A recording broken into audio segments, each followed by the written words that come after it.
आज एसटी कॉलनीमधील महिलांनी नगरपालिकेवर मोर्चा काढून आपला रोष व्यक्त केला। गेल्या 6 महिन्यापासून या कॉलनीमध्ये अपुरा व अनियमित पाणी पुरवठा होत असल्याने येथील नागरिक प्रचंड वैतागले आहेत। आज येथील संतप्त झालेल्या नागरिकांनी पालिकेत येऊन अधिकाऱ्यांना घेराव घातला व यासंबंधीचा जाब विचारला। तसेच पालिकेतील अधिकाऱ्यांच्या नागरिकांच्या वतीने निवेदन देण्यात आले।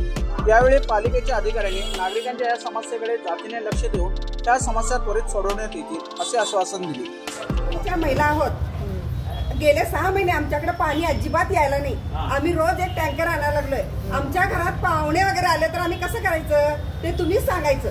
आम्ही काय करायचं ते तुम्ही सांगा आणि आम्हाला जे काय आहे ते लवकरात लवकर काम करून द्या, नाहीतर त्याचा मोर्चा काढण्यात येईल।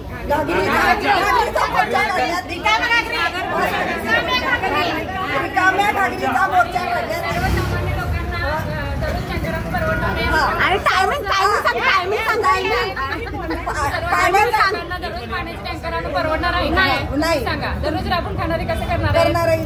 मग ते तुम्ही प्रश्न सोडवायला पाहिजे। आणि विनंती करतोय तुम्हाला की पाणी 2 दिवसामध्ये 1 तासाच्या वर